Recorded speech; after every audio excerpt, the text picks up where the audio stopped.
Hell hath no fury like a toucan scorned. This is Avatar, The Way of Water, in 3D.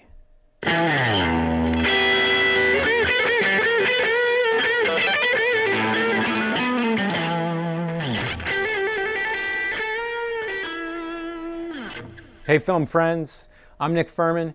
This is Furman on Film. I'm so excited to be back with you guys today. At last, we get to the sequel that we've been waiting for so long, and we get to revisit those Na'vi people from Pandora. In The Way of Water, we return to the Sully family, for that's what it now is. Jake and Neytiri now have 4 kids of their own, one of whom looks an awful lot like Sigourney Weaver, and a fantastic life together. Date nights flying Ikrons, you know, the works. But then danger comes into their own utopian paradise in the form of a clone of a certain villainous colonel from the first film, and a whole new brood of warmongering fools who have their own avatars. So the Sullys have to go on the run and blend in with the sea clans of Na'vi. This means that the fish out of water in this tale is actually all of them. Only in this case, it's actually fish in water. And that all sets us up for some epic storytelling, creature riding, open-hearted romance, and dangers encountered from the sky people above. Without further ado, Avatar, The Way of Water. I see you.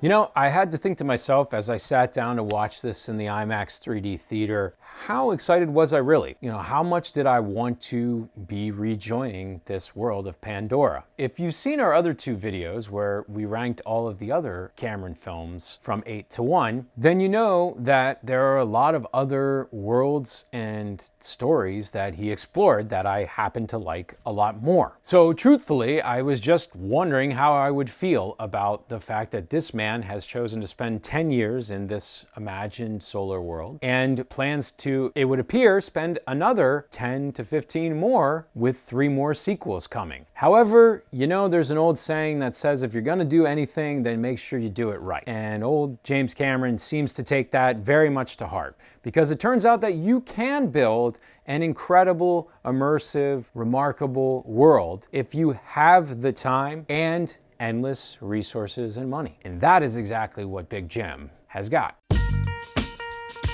And so we're back in this world again. I decided to just kind of embrace the experience and go along for the ride. I asked myself, how long would it take me to recognize that I was inside a Cameron film? Well, not 10 minutes in, you get a scene. Some sky people are coming on the horizon. There's some power loader-like contraptions that they're riding on, and these ball of flames, and it just looks exactly like something you would see in the Terminator. And at that point, I was like, all right, I'm in. It's not too hard to find some things I really liked about the new Avatar. When you take this kind of time and these painstaking details, when you've actually aimed at inventing a new technology for just about every camera shot that you take, it's not too hard to believe that the soundscapes would be this immersive and the sea this remarkably rendered. Cameron also pulls out a bunch of new tech this time around. He's got these spider-like crafts that fly underwater. He's got these submarines which are singly manned and they sit up front and they look like they're doing the Olympic sport of skeleton. The entire thing is just technically mind-blowing. You're aware that you've got all of these people in suits. In fact, there's hardly a shot that does not include some sort of CGI. There are folks in mocap suits all over the place. That's motion capture. And Cameron has taken the time to build the world out, so even when he expands to wider shots,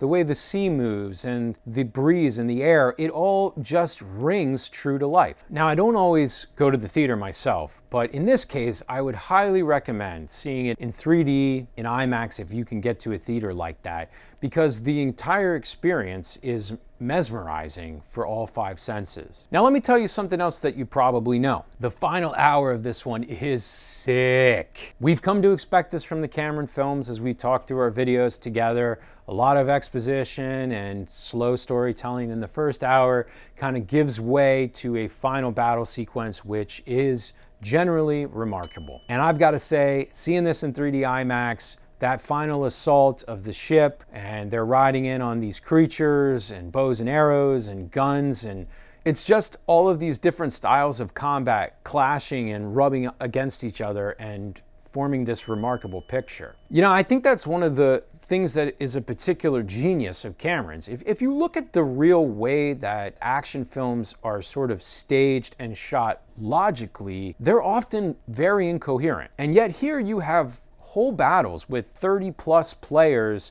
coming in multiple directions, and we're always aware of where the camera is, where the action is happening, where everybody else is in relation to that.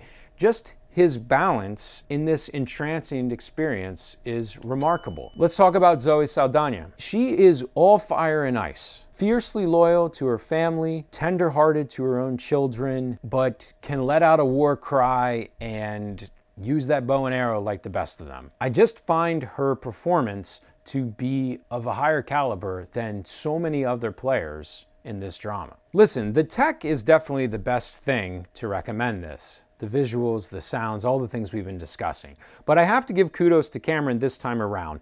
The storytelling, and in particular the screenplay and writing, is just much better. And it's mainly because he's not doing it alone. He pulled other people into the storytelling process, he created a writer's room, and because of that, the dialogue that comes out is richer, and it's more believable and well-rounded. All right, so let's move on to my critiques. Well, for starters, this film is approximately 14 hours and 27 minutes long. It's just so long. Now, I've already said that the final hour of the film is great, and I think the first 30 to 40 minutes are kind of setting up the drama, getting us out of the forests and headed towards the seas. So what about that middle 90 minutes? Well, here the film basically proceeds on two different tracks. The Sully family is just trying to acclimate themselves to the ways of the Sea Clans, and the Colonel and his men are tracking Jake. But while they're doing this, they're also trying to get used to their avatar bodies and blend into the Na'vi environment.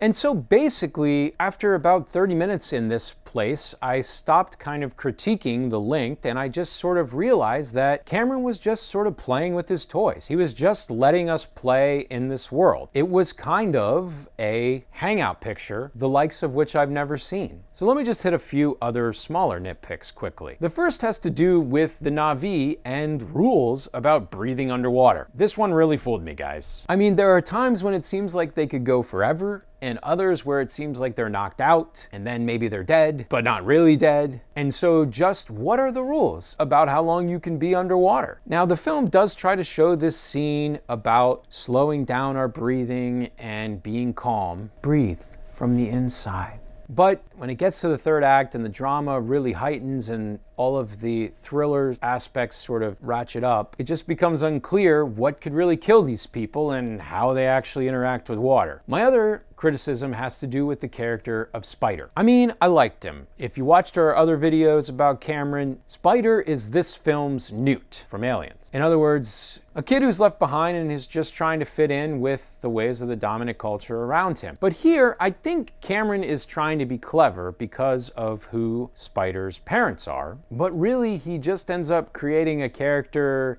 who's not as well-rounded as the others and does some things which I'm just not sure other humans would do. Now, before we wrap, just a few bigger themes that you can find in Avatar: The Way of Water. I didn't mention it before with the pros of the film, but one of the things I actually really like is this idea of an extended family. And family and belonging are a very big part of this story. And so, you know, one of the lines that comes up in the course of the film is "a father protects." We hear it several different times, and it's the lengths to which Jake and Neytiri would go to protect their young. And in fact, the Sea People, we meet a lot of their children and their teens as well. A great deal of the 90 minutes that I just described has these different generations interacting. And it contains story beats which you will find in other films, but are pretty effective here as well. If there's a case that this is a better Avatar than the original, and I'm really not sure about that one, then I think the idea of this one being so open-hearted and so about the connection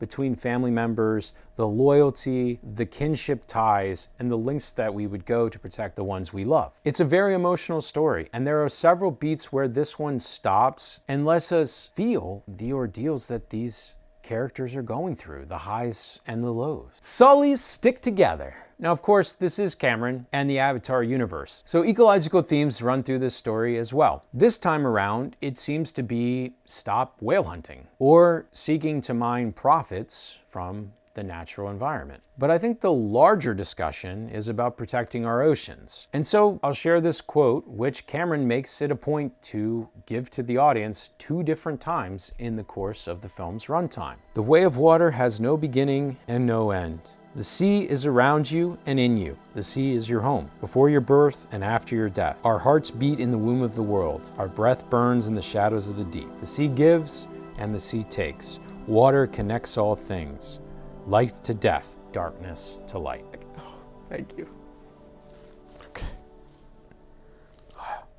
And so I think what Cameron was saying is that we're all connected, and the sea plays a huge part of that. Now, that's not all that surprising for a guy who built his own sub and took it into the depths of the ocean to explore a sunken ship. But in any case, the strong themes of protecting the oceans and the earth stand. So in conclusion, we find that magical Cameron cocktail once again. Very simple storytelling, a few themes with the capital T that we can latch on to, and big, transparent, heart on your sleeve emotion. And of course, all of this is wedded to cutting-edge technology, variable frame rate cinematography, and an entire world born in one man's imagination.